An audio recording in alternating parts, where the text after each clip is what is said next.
Watch your head on that hatchway. Yeah, that's the galley. This is the petty officers, or the other officers. Radio room.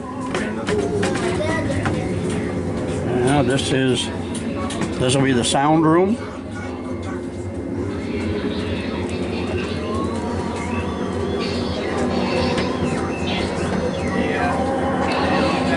Yeah, there's the record player.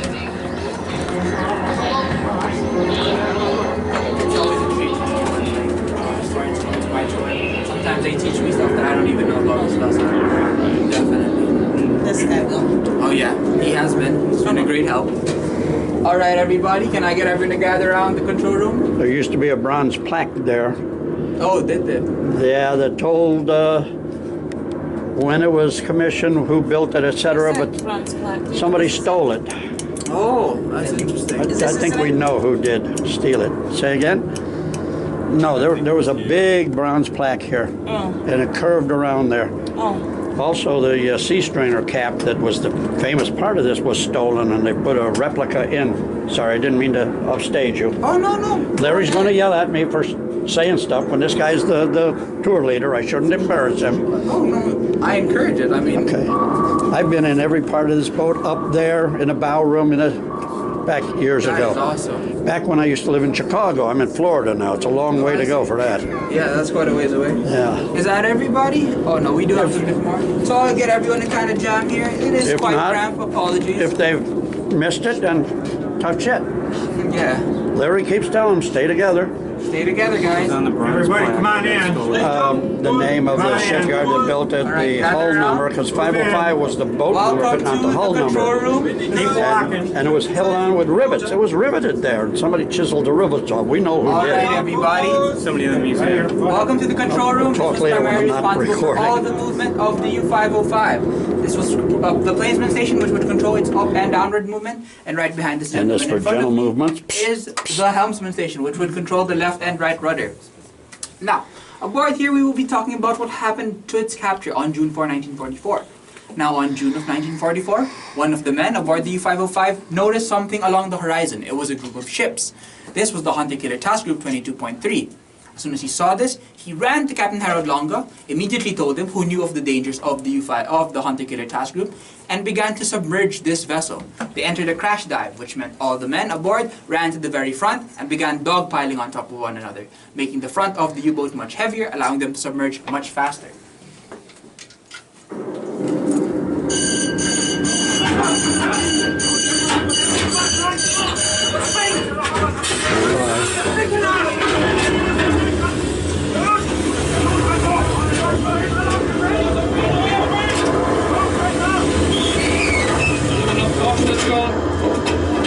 Dive, slow ahead, fast ahead, half ahead, balls to the wall.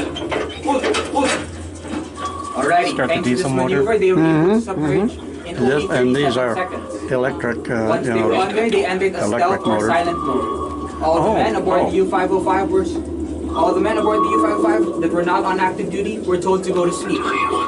As a man that is sleeping not only uses up less oxygen, but also is much more quiet, allowing them to stay under much longer. Now they had to turn off all the lights to conserve the energy. It was imperative that they had to be silent, so they could not have a conversation, drop a tool, or maybe bump the side of the boat, as sound travels much faster underwater and much further. Now that pinging you guys are hearing, that's actually active sonar. That is the Hunter-Killer Task Group right above us, sending out a signal, kind of like how a bat sends a signal through echolocation, to get an approximate of the location of this vessel. If the pings got louder, it meant they got closer. That was pretty terrifying. Imagine yourselves in that scenario, being one of the Germans. All you could do in the dark was probably hold on to something, and all Captain Harold Longa could do aboard this vessel was bring the U-505 much deeper. Now this went on for pretty much prolonged periods of hours, but he had to be very mindful. He could not go too low, as he knew that the pressures of the Atlantic could crush this vessel like a tin can. The second, and even more more dangerous thing was he knew that the Hunter Killer Task Group was armed with depth charges. Now, depth charges were underwater bombs specifically designed to destroy U-boats, and it was very powerful. It did not take a direct hit to do some damage. If these were to go off, you would be hearing the sound of splashes right above you.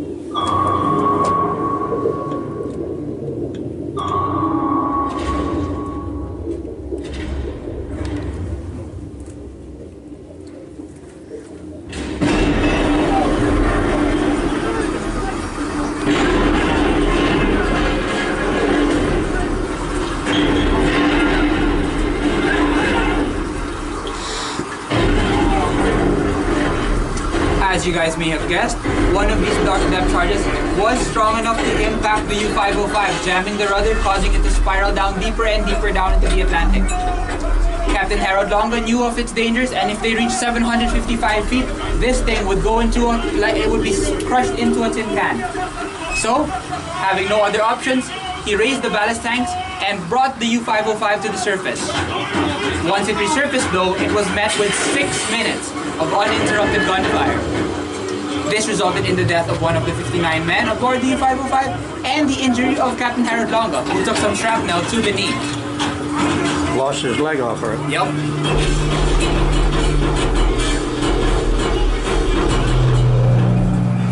Those heavy guns, those are the pom-pom guns on the destroyer escort. Ba-boom, ba-boom, ba-boom. Now, once the firing ceased, Captain Harold Longa, after sustaining a few injuries, ordered all the Germans to exit, but not before scuttling or sabotaging this vessel. They opened a sea strainer, which was a pipe that led directly down into the Atlantic, flooding water aboard the U-505. The American boarding party had to work quickly. They quickly ran down, gathering all the intelligence documents that they could, and one man by the name Zenon Villacocious was brave and smart enough to actually notice the sea strainer, successfully seal it, stopping water from further flooding this vessel.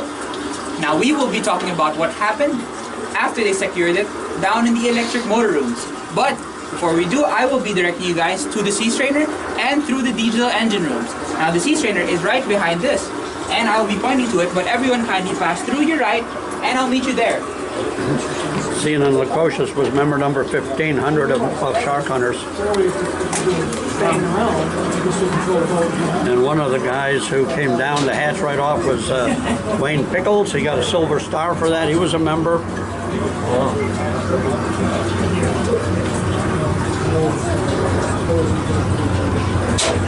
What is this? Oh, that's a pressure fixture, because up above that is the actual conning tower. This is the centrale, the central control room, but then the other periscope goes into here. Here you can look through the sky scope. You have to go up there to look through the attack scope. Yeah, this is where this is a remand cover, because the guy who stole the commissioning plaque also stole the real cover. I think it's probably welded. Oh, it's not even welded down. That's good.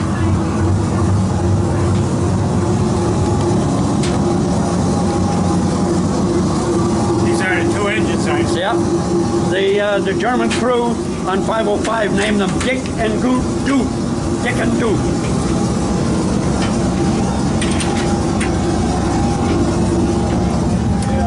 Watch your heads. I'll tell our guide that too. They got us padded now. Yeah, I know. Like I said, they make these submarines out of real hard steel. Let me slide by you. This is the electric motor, the E-machine room. Let me give you a little extra, if you don't mind me. Go ahead, sir. Dick and Doof. That's what the 505 crew called their engines. Dick and Doof. Awesome. Yeah. I do this 12 hours a day for 30-something years. That's great. And I knew a bunch of the crews. And then Villacocious was a member of my group.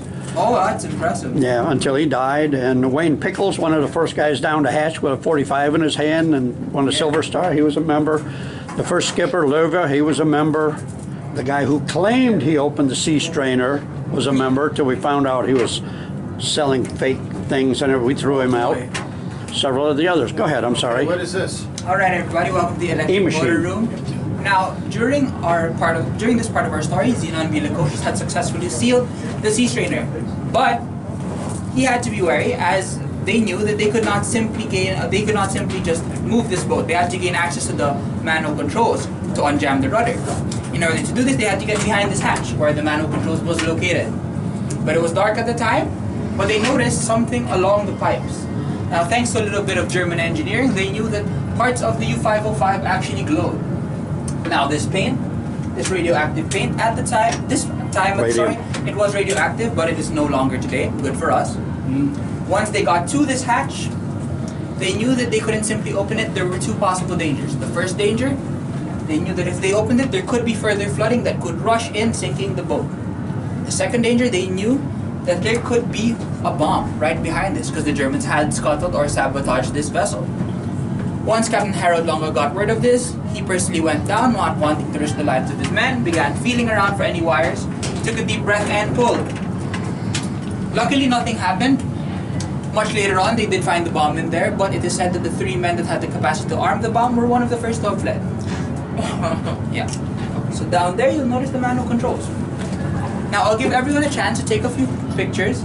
This still is the same floor that they had during the war, though, so please be mindful. Stay on this side as much as possible. And since we do have some time, I'll give everyone a bit of a treat. So I told the men, I told some of the people here that some parts of the U-505 is still operational. This is one of those parts. That's actually one of the original dive bells. The dive bell. Yeah. Alrighty, folks. I'll be talking about what happened to the U-505 after the war down there, in near the stairs, but I'll give you guys a chance to take your photos. Cool. Are you aware the gallery almost got court-martialed? Yes, I heard.